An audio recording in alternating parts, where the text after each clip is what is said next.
예, 느헤미야 오늘 4장 마지막 부분의 말씀입니다.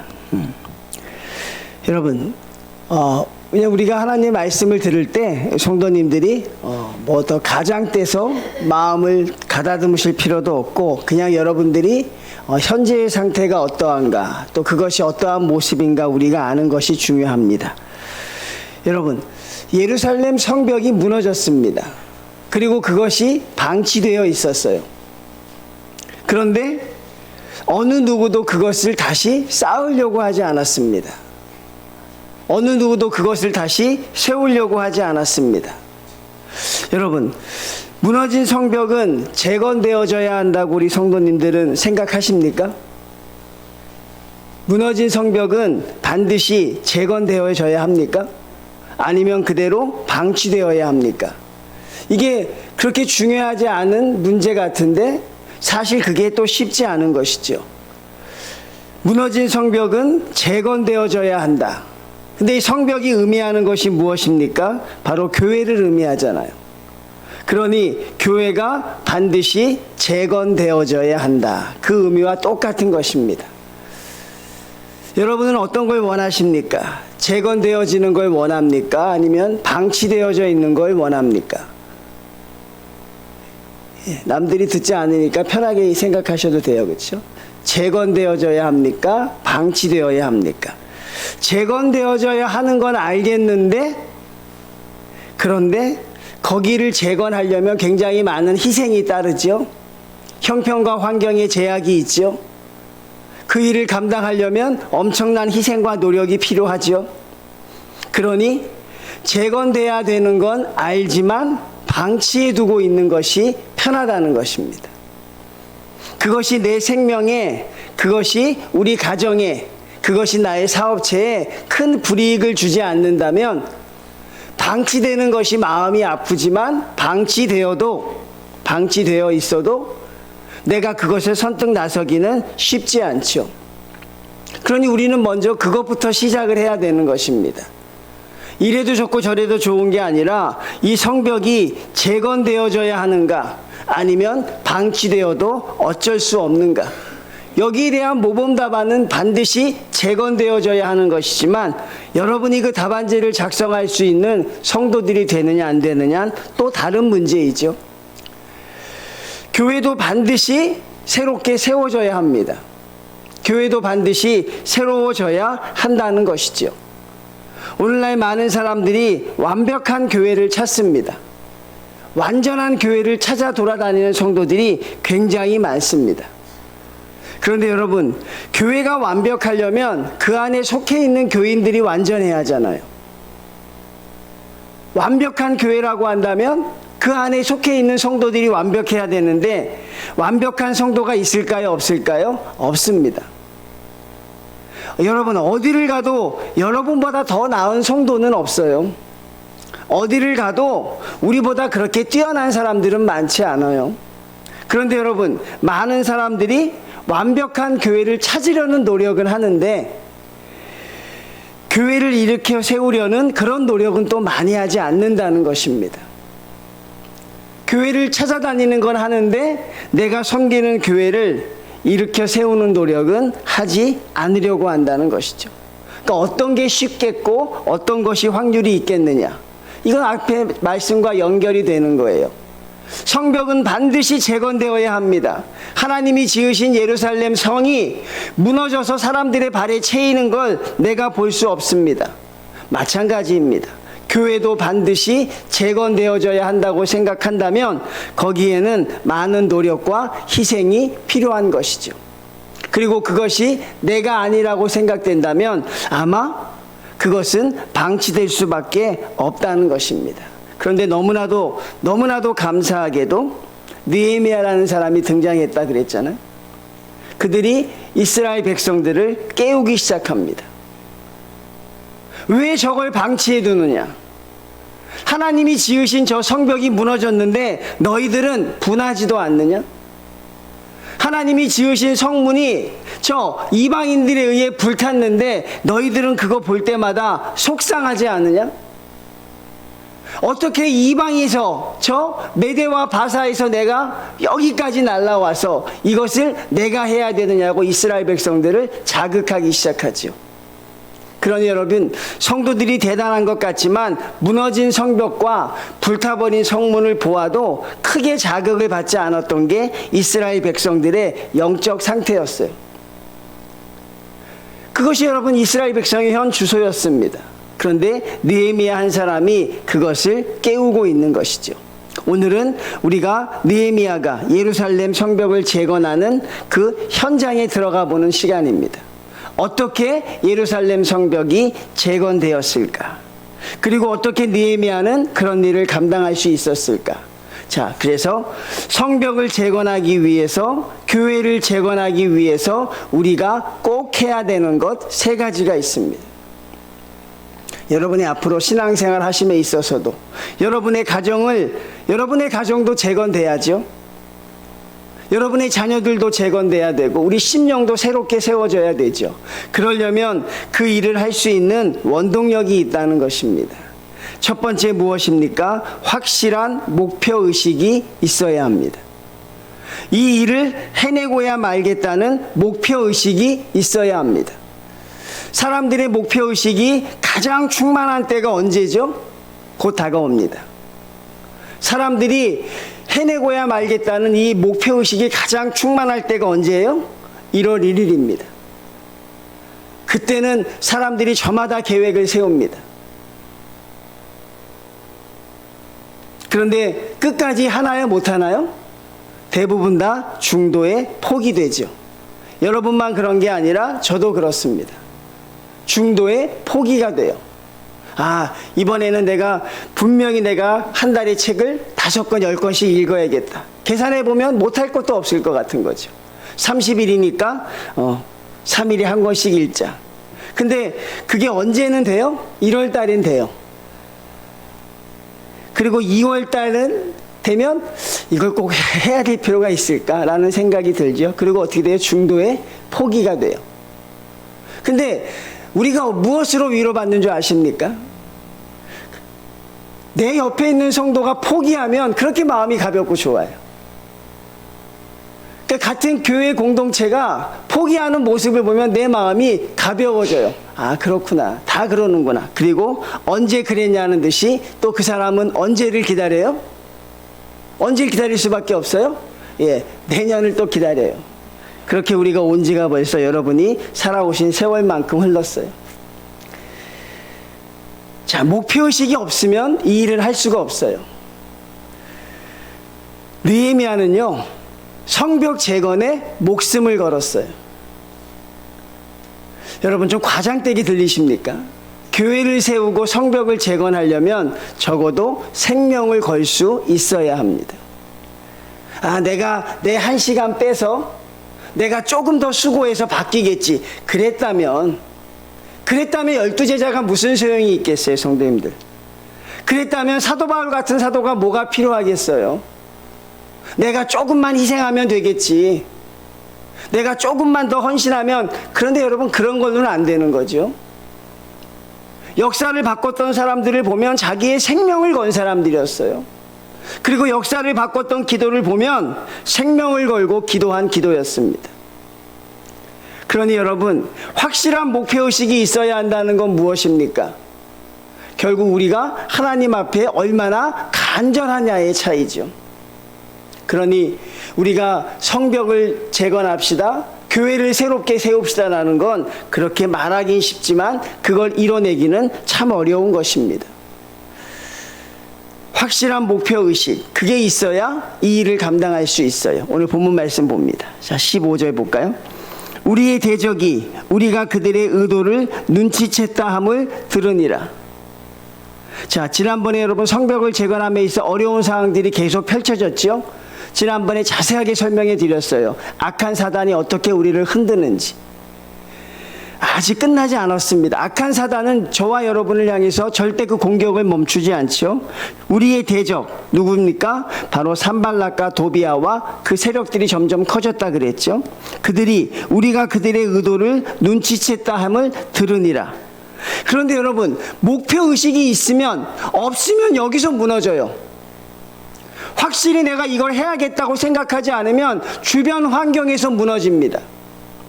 나를 응원해주는 사람이 없으면 상처받고 실망해요. 그런데 여러분, 목표의식이 있는 사람들을 보십시오. 밖에서 어떤 영향이 있어도 그는 앞으로 나아가지요. 15절 말씀에 그게 나와 있어요. 우리의 대적이 우리가 무엇을 할지 알고 있었음에도 불구하고 느헤미야는 사역을 멈추지 않습니다. 그리고 무엇이라고 되어 있습니까? 하나님이 그들의 꾀를 패하셨으므로. 이건 바로 믿음의 내용입니다. 느헤미야는 그렇게 믿었어요. 하나님이 이 일을 기뻐하신다면 반드시 하나님이 저들의 악행을 막아줄 것이다. 하나님이 반드시 저들의 계율을 막아줄 것이다. 그게 바로 느헤미야의 믿음이었습니다. 그러니 어떤 일이 있어도 멈추지 않는다는 것이었어요. 지난번 제가 주일 오전 예배 때 소개해드렸죠. 모압 왕 발락이라는 사람이 있어요. 이스라엘 백성을 저주하기 위해서 가진 계략을 다 사용합니다. 쓸 수 있는 최대한 모든 걸 다 사용해요. 그런데 하나님이 그 발락 왕, 모압 왕 발락의 꾀를 패하셔버리죠. 하나님이 다 부서뜨려 버리십니다. 그게 바로 하나님의 일을 감당하는 성도들의 확신이죠. 그게 바로 믿음이죠. 그러니 목표의식은 바로 어디와 연결되는 거예요? 하나님이 함께 하신다는 믿음과 연결되는 것입니다. 느헤미야는 여러분 성벽을 재건함에 있어서 그의 하던 일을 감당합니다. 만약에 말이에요. 만약에 느헤미야가 저들이 우리를 포위한 걸 알고서 같이 그들과 싸웠다면 어떻게 됐을까요? 성벽을 재건하던 그 모든 것들을 내려놓고 그들과 싸웠다면, 그러면 전쟁을 하느라 아마 성벽 재건을 하지 못했을 거예요. 여러분 그렇잖아요? 그 다음에 또 대적들이 물러가기를 기다렸더라면, 대적들이 그만 물러가기를 기다렸더라면 아마 그 동력이 상실됐을 거예요. 그래서 느헤미야는 어떻게 합니까? 공격을 하지도 않고 일을 멈추지도 않아요. 이게 바로 느헤미야의 하나님이 주신 지혜였습니다. 한마디로 정리하면 무엇입니까? 앞서가지도 그렇다고 뒤처지지도 않았다는 것입니다. 맡은 바 자리에서 그대로 일을 감당했다는 사실입니다.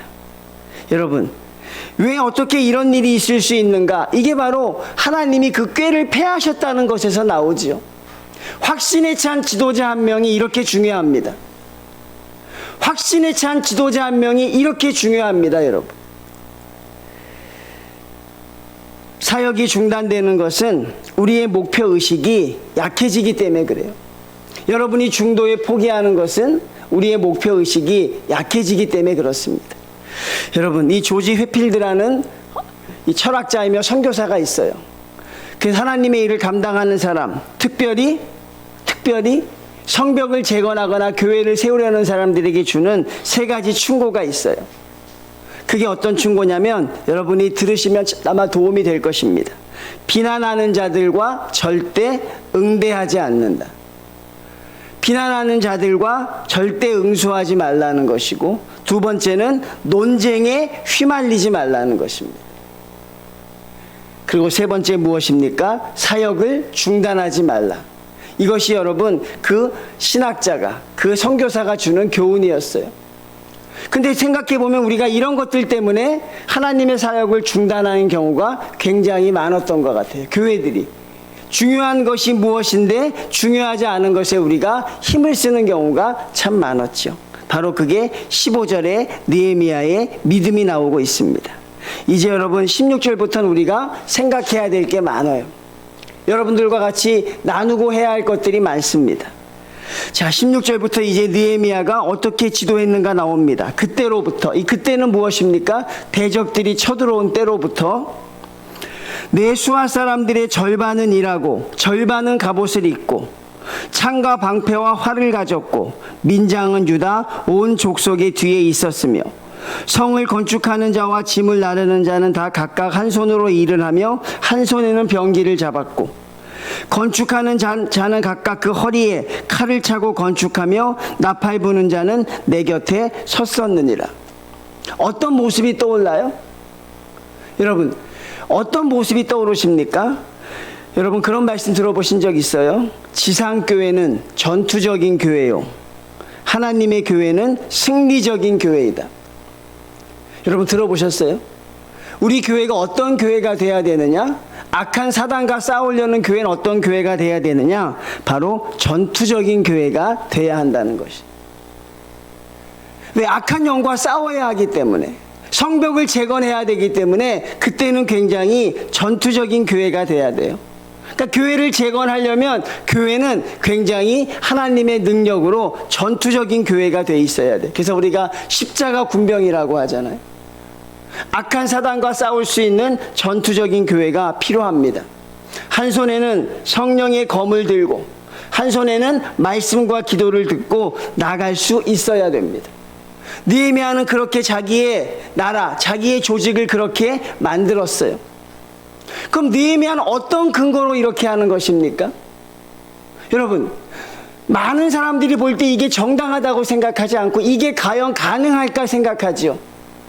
공사만 해도 힘든데 한 손에는 칼을 들고 한 손에는 공구를 들고 일을 합니다.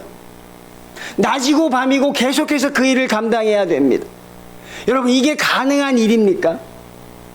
이게 여러분 시작할 수 있는 일이에요, 아니에요? 이 일이 얼마나 지속이 될 수 있겠어요? 밖에서 적군은 지금 쳐들어와서 두려움에 사로잡혀져 있고, 이 사람들은 여러분 이 자기의 시간들이 없이 모든 걸 건축에 쏟고 있는데 왜 느헤미야가 이렇게 힘들게 일을 설계했느냐 하는 것입니다. 왜 쉬었다 하지 않을까? 왜 대적들이 물러간 다음에 그때를 기다리지 않을까?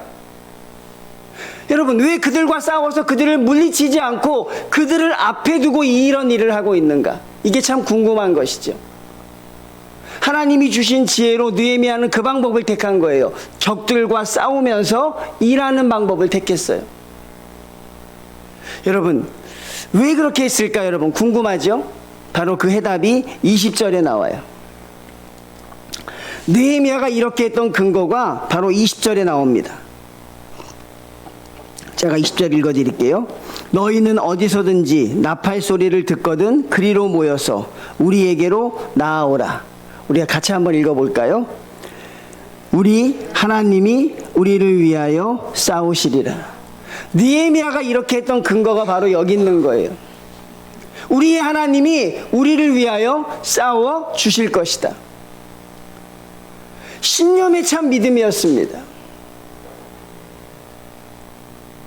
여러분, 느헤미야가 어떻게 이런 승리의 확신을 가질 수 있었어요? 성도님들, 어떻게 이런 말을 할 수 있었어요?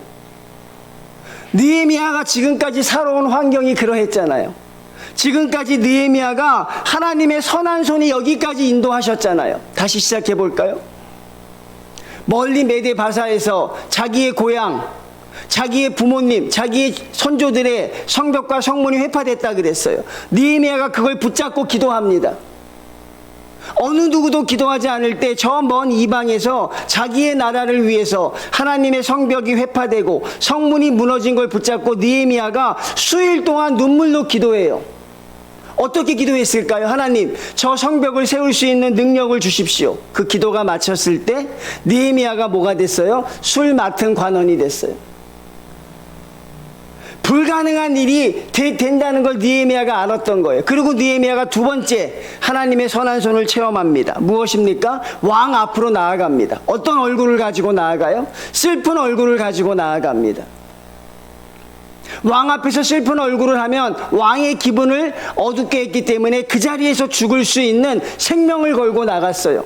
그리고 느헤미야는 두려움에 떨고 있습니다. 왕이 나를 죽이면 어떡하지?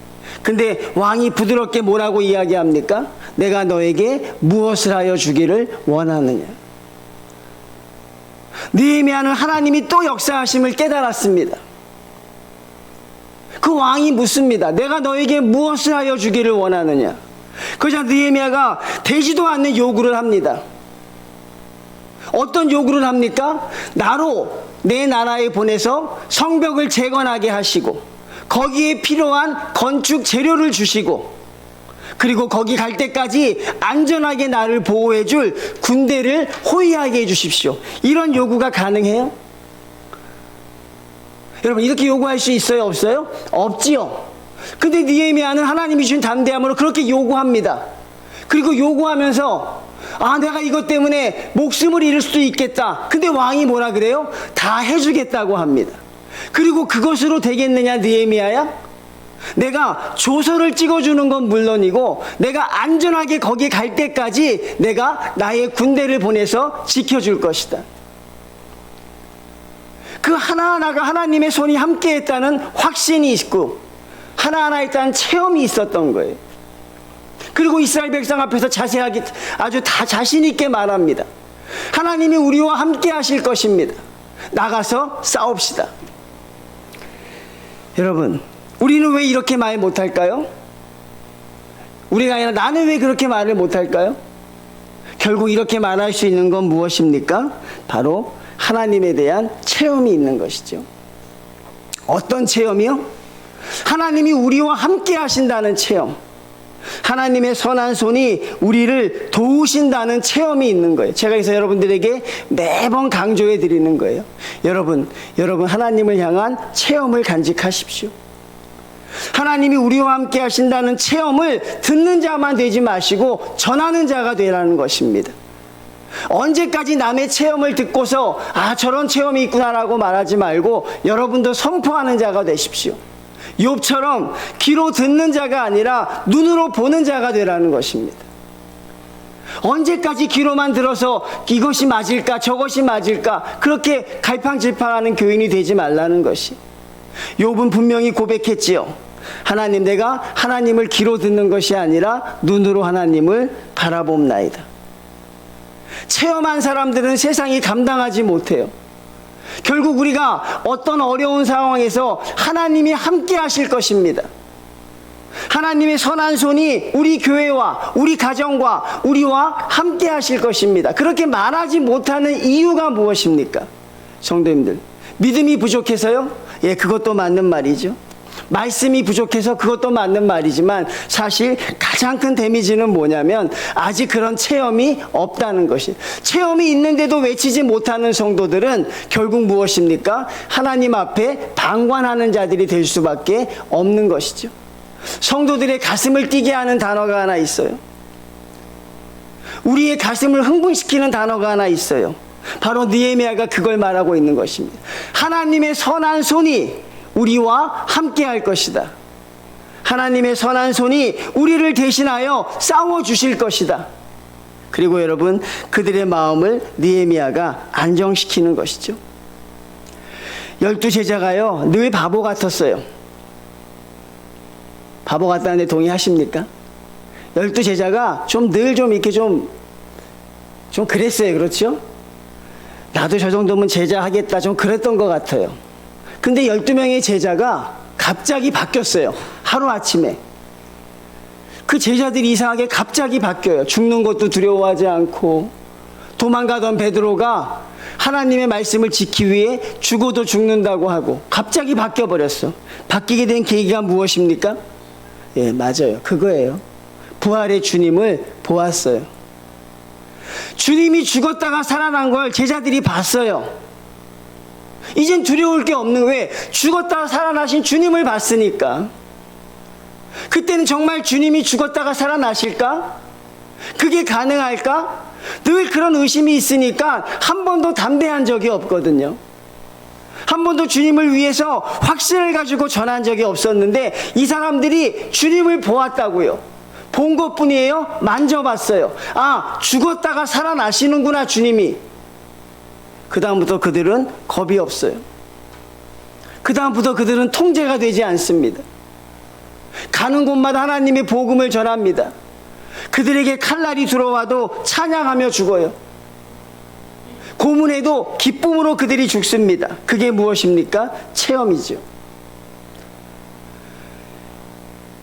여러분은 그런 체험이 있으십니까? 그런 체험이 있는데도 죄송하지만 그렇게 사십니까?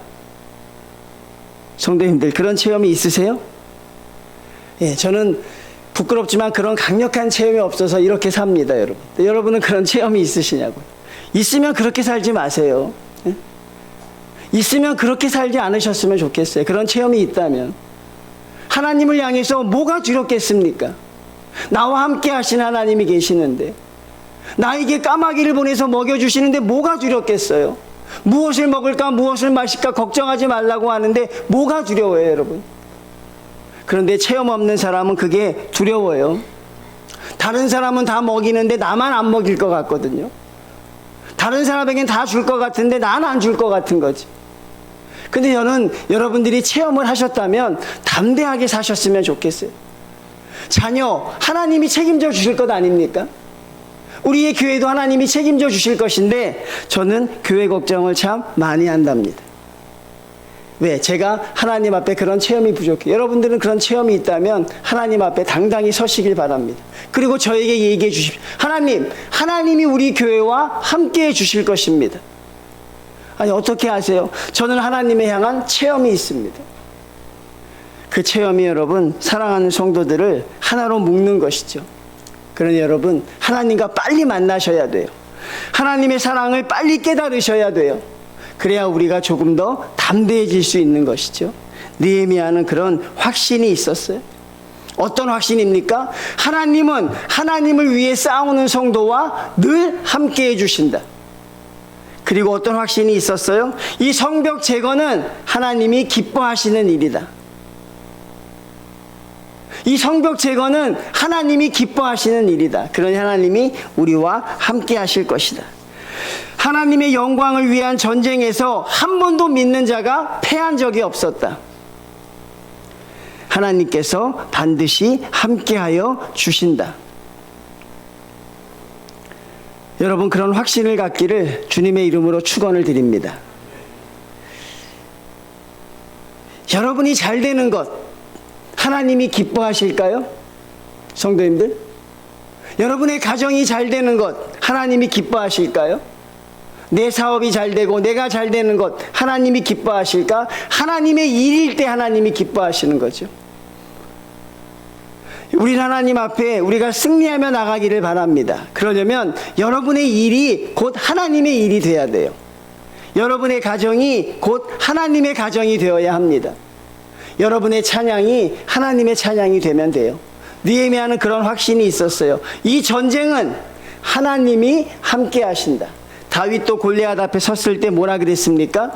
여러분 기억 고백하세요. 뭐라 그랬어요? 전쟁은 하나님께 속한 것이다. 그리고 여러분, 골리앗을 향해 물맷돌을 가지고 나아갑니다. 하나님이 우리와 함께 하심을 믿으면 성도님들, 우리는 지금보다 훨씬 더 담대해질 수 있는 것이죠. 제가 외치지 못한다면 여러분이 외치면 되는 것이고, 여러분이 외치지 못하면 제가 외치면 됩니다. 뭐라고 외치면 됩니까? 하나님의 선한 손이 우리를 도우실 것입니다. 하나님이 우리와 함께 하실 것입니다. 내가 이것을 믿고 보증하고 확신합니다. 나와 함께 하신 하나님을 나는 말할 수 있습니다. 하나님은 언제나 내 기도를 들어주셨습니다. 그리고 선한 손으로 나를 도와주셨습니다. 라고 말할 수 있는 성도들이 있다면 우리는 하나님 앞에 좀 더 바른 길로 갈 수 있는 성도들이 될 수 있는 것이죠. 여러분, 하나님 앞에 그런 체험으로 확신 얻는 믿음을 가지고 살아가는 성도들이 되시길 바랍니다. 마지막 세 번째입니다. 첫 번째는 목표의식이 있어야 된다. 두 번째는 전투적인 교회가 되어야 한다 그랬죠. 세 번째, 또 이것도 어려운 주제예요. 긴장감이 있어야 합니다. 여러분, 긴장감이 있어야 한다는 말 여러분 어떻게 생각하십니까? 그래서 이 한 예가 있죠. 이 바다에서 고기를 잡으면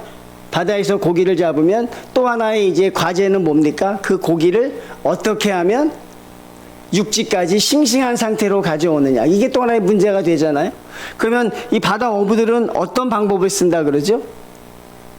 예, 그 고기들 앞에 작은 상어를 풀어놓는다는 거죠. 아니면 그 고기들 앞에 뭐 포식자인 메기를 같이 넣어놓는데요. 그러면 이 고기들이 긴장을 해서요, 그 상어를 피해 다니느라고 아주 팽팽하게 돌아다니는, 물론 몇 마리는 잡아먹힌대요. 근데 어부들이 그런 방법을 쓴대요. 그 어장에 작은 상어를 풀어놓거나 아니면 포식자인 메기를 풀어놓으면 결국 그들이 육지까지 왔을 때 그 고기들이 싱싱한 상태로 유지가 된다는 거죠. 갈등이 필요합니다, 우리에게는. 그렇죠, 여러분? 갈등이 필요한 거예요. 왜?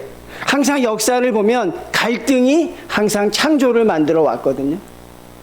불편함이 창조를 만들어 왔어요. 새로운 것을 만들기 위해서는 긴장과 대립이 필요합니다. 교회가 하나 돼야 된다. 많은 성도들이 그게 여러분 똑같은 말을 하는 게 아닙니다. 획일적인 교회가 아니라 우리에겐 여러분 긴장과 대립이 필요해요. 그래서 하나님은 각자 다른 사람들을 다 불러주신 거예요. 한 사람 똑같은 사람 없잖아요. 어떻게 이렇게 다를 수 있을까 저는 매번 놀래요. 어떻게 성도님들이 저렇게 다른 사람들을 모아놨을까? 근데 정의교회뿐 아니라 다른 교회 가도 다 다른 사람들이에요. 똑같은 걸 봐도 어쩜 그렇게 다른지 몰라요. 똑같은 걸 먹어도 어쩜 저렇게 다를까?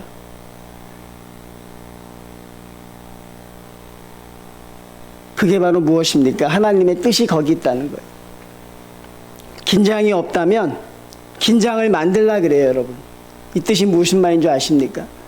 우리는 여러분 조금의 긴장은 필요하다는 것. 느헤미야는요, 하나님이 이스라엘 백성에게 어떤 긴장을 시킵니까? 적들이 포위하게 했어요. 성벽을 재건하는데 적들이 지금 포위해서 지키고 있어요. 그러니까 그들이 기도 안 할 수가 없는 거예요. 그들이 하나님 앞에 매달리지 않을 수가 없는 환경을 만들어가는 것이죠. 그것이 그들에게 힘들었을까요? 아니죠. 그게 하나님의 뜻이라는 것입니다. 초대교회가 여러분 은혜롭게 부흥하고 있었어요. 그때 하나님이 초대교회를 긴장시켜요. 어떤 일이 벌어져요? 아나니아와 삽비라 사건을 일으킵니다.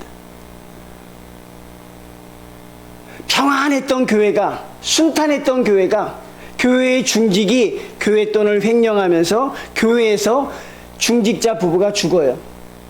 교인들이 보는 앞에서 하나님이 그 생명을 거두어 가십니다. 놀랍게도 그 사건 이후에 교회가 크게 부흥을 해요. 교회가 큰일 날 것 같죠? 근데 그 사건으로 교회가 부흥을 해요. 얼마 지나지 않아서 교회가 또 크게 부흥을 합니다. 근데 교회에 기둥 같은 분이 계셨어요. 누굽니까? 스데반 집사님. 12사도 못지않은 대단한 능력의 사람, 많은 사람들에게 감동을 줄 수 있는, 수천 명 앞에서 설교까지 할 수 있는 위대한 집사를 하나님이 돌에 맞아 처참하게 죽여버려요. 교회가 평안할 만하면 하나님은 교회에 긴장감을 던져주는 거죠. 그게 무엇입니까? 안일하지 말라는 것입니다. 어떤 형식에 빠지지 말라는 거죠. 하나님은 저와 여러분을 사랑하기 때문에 고난을 주십니다. 믿습니까, 여러분? 욥기를 통해 우리가 계속 공부했잖아. 사랑하기 때문에 주시는 거죠. 내 종 욥을 유의하여 보았느냐? 천하에 저런 백성이 없다. 저렇게 의롭고 저렇게 좋은 성도가 없다. 그래서 하나님이 욥에게 주신 게 뭐예요? 욥에게 주신 게 뭡니까? 예. 자녀들의 생명을 거두어갔고 모든 걸 빼앗아갔고 부인이 도망가게 하고 아내가 도망가고 그리고 끔찍한 병을 주셨어요. 그러면서 하나님이 뭐라고 합니까? 사랑한다 그래요. 하나님의 사랑의 결과가 뭐였어요? 마지막이었습니다. 욥의 42장의 고백. 내가 이제는 하나님을 눈으로 볼 수 있습니다. 하나님. 힘들고 어려운 과정이죠, 이게. 왜 교회에 시험을 주시는가? 왜 교회에 어려움을 주시는가? 그게 바로 오늘 느헤미야에서 우리가 배울 수 있는 거죠. 하나님은 그런 것들을 통해 성도들이 더 성장해 가기를 바라는 거죠. 성도들이 더 기도하기를 바라는 것입니다. 그 문제를 가지고 하나님 앞에 더 나오기를 바라는 것이죠. 서로 다른 생각들이 독특한 방식으로 합쳐질 때 교회는 성장할 수 있습니다. 여러분 어떻게 이해가 되시고 계신 거예요? 고개를 이해가 되십니까? 예. 이 교회에 그런 긴장감이 있어야 한다는 거죠. 그 긴장감이 없으면 하나님이 교회에 긴장감을 주신다는 거예요. 성도들이 기도하게 하고 성도들이 하나가 될 수 있는 기회를 주신다는 것이죠. 그리고 그 가운데서 하나님의 은혜를 발견하게 합니다. 바로 21절부터 그게 나와 있어요. 절반은 동틀 때부터 별이 나기까지 창을 잡았고, 22절 예루살렘 안에서 그들이 집에 가지 못하고 그 공사 현장에서 잤습니다. 낮에는 일하고 밤에는 보초 서고, 낮에 일하고 또 밤에 보초 서고, 하루하루가 그들에게 편한 날이 하루도 없었어요. 옷을 벗지 아니하였고 물을 기르러 갈 때에도 그들은 병기를 잡고 가야 했어요. 얼마나 그들이 긴장했는지 몰라요. 얼마나 그들이 정말 긴장하며 하나님의 성을 재건했는지 몰라요. 그게 무엇이다? 하나님이 그들로 하여금 하나님이 주신 은혜였다는 것입니다. 그런데 여러분, 이 이스라엘 백성들이요, 너무나도 그 일을 잘 수행하는 거예요. 너무나도 그 일을 잘 감당하는 거예요. 왜 그랬을까? 보면 서로 간에 공감대가 형성되어 있다는 것이죠. 서로 간에 유대감이 만들어져 있습니다. 이게 정말 목회자가 성도들에게 만들어주고 싶은 거죠. 예수님이 우리에게 만들어주고 싶은 것입니다. 공감하는 것입니다. 하나님의 성벽이 재건되어야 되는데 이스라엘 백성들이 공감하기 시작합니다. 그리고 그들이 유대하기 시작합니다. 교회 오래 다니면 사람들이 공유하는 게 있어요. 뭘 공유합니까? 추억을 공유합니다. 추억을 공유하죠. 그래서 교회 새로 간 성도들은 막 가끔 소외감을 느낀다는 거죠. 나 빼고 자기들끼리만 이야기를 해요. 20년, 30년 전 얘기를. 제가 섬기던 교회는 30년 된 사람도 초신자라 그랬어요. 40년, 50년이 돼서. 그리고 또 기존 신자들이 그 사람 모르는 얘기만 해요. 예전에 교회가 처음 세워졌을 때, 그럼 그 사람이, 또 되게 오래됐다고 막 그러네. 자, 추억을 공유합니다. 또 뭘 공유합니까? 받은 은혜를 공유해요. 근데 거기에는 여러분, 유대감이나 이런 공감대가 형성되지는 않죠. 왜 그럴까요? 우리는요, 하나님이 주신 목표를 공유할 수 있어야 돼요. 하나님이 정인교회에게 주신 목표를 서로 공유할 수 있어야 우리가 이런 유대감이나 이런 하나님이 주시는 공감대가 형성이 되는 거죠. 하나님이 주신 목표로 우리가 거기 나아갈 때 우리는 서로 도와줄 수 있는, 서로 기도해 줄 수 있는 거예요. 나의 약한 성도들을 일으켜 줄 수 있는 거죠.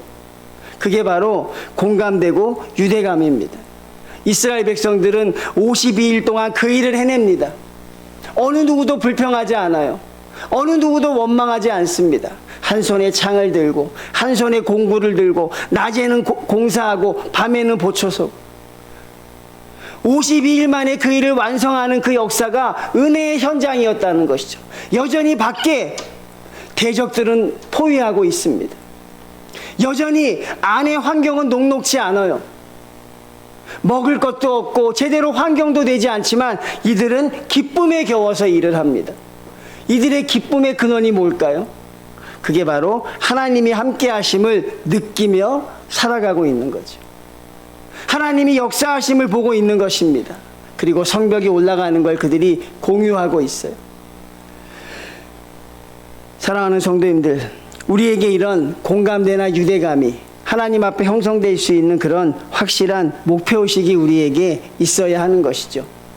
우리 교회가 어디로 나아가야 할지 서로 고민하며 공감할 수 있는 성도들이 다 되셔야 할 줄로 믿습니다.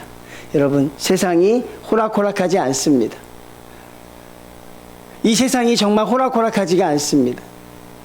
하나님의 교회가 바로 서기 위해서는 결국 우리가 하나님 앞에 확실한 목표의식을 가지고 하나님의 선한 손이 우리를 도우신다는 확실한 신앙을 가지고, 그리고 하나님의 일을 가지고 나아갈 때 우리가 하나님의 성도로 살아갈 수 있게 된다는 것이죠.